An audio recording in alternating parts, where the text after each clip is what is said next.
Let's talk about breath, baby. Let's talk about you and me. Let's talk about all the good things and the bad things breath may be. Ba-da-bum-bum. Hi, it's the OZS Onesie State Podcast. Hello, this is the second episode.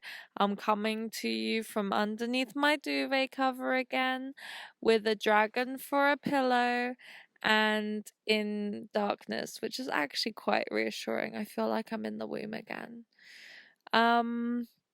So this week I wanted to talk about a massive topic in my life at the moment, and that is breath, breathing, the thing that keeps you alive.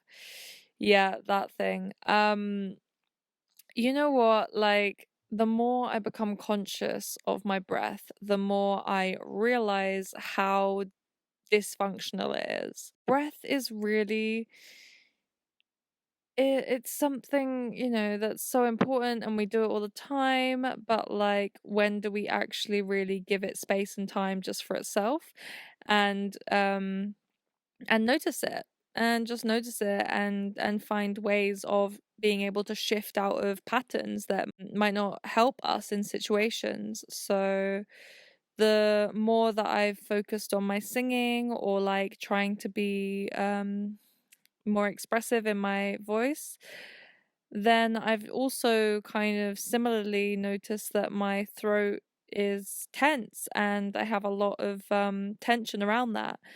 And what I've found is that, like, when I meditate and I get into a really deep state, like, as I'm coming out of that meditation, like, that throat block is gone. And it only kind of goes away for a brief period of time sometimes. And then it just makes me realize like how energetic that block is. This can affect so many things, like for example exercising. Like I have noticed that I've held my breath while exercising, because I think there's a misconception, because like with some workouts they're like, yeah, like hold your stomach in, like tense your stomach, and I'm like, okay, but how do I do that and then breathe?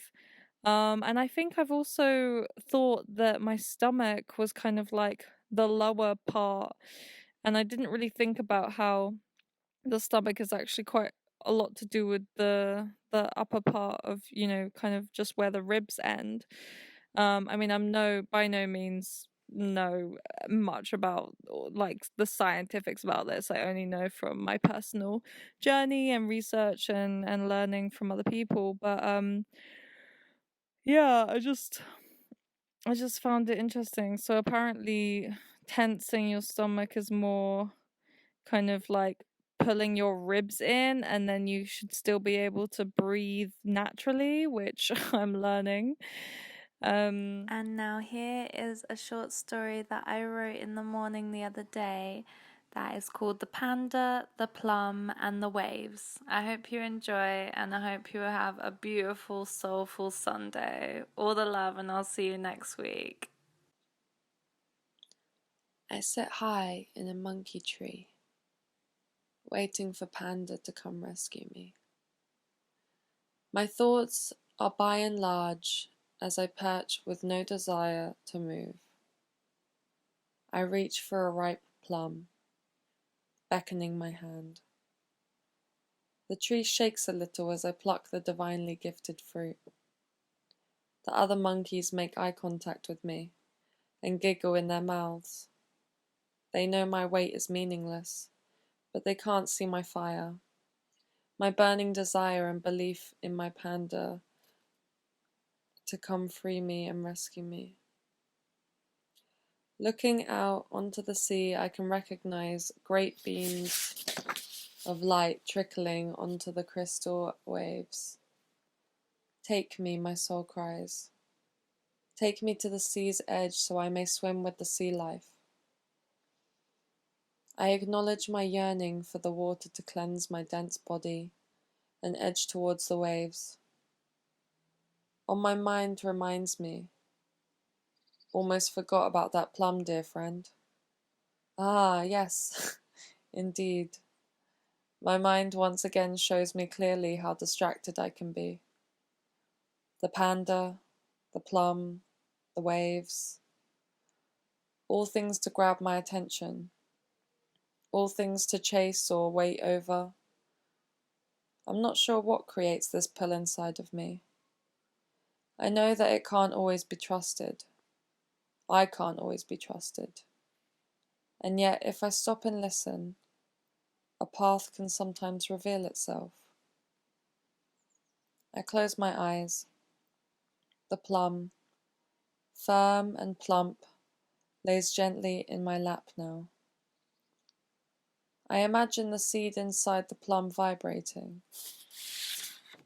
The vibrating shakes my body gently, and then it stops. I hear a small crackling sound, and imagine a tiny green stalk making its way out of the juicy fruit. My back begins to strengthen.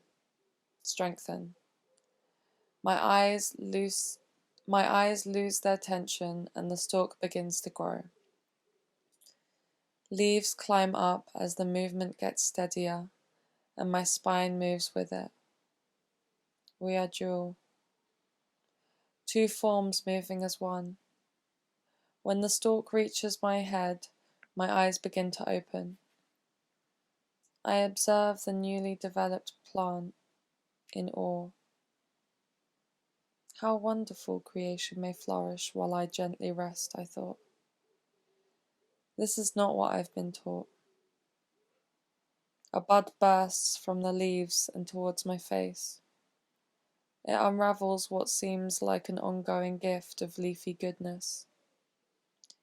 Then colours emerge, until a flower blooms, and inside at the centre sits the very panda I was waiting on to rescue me.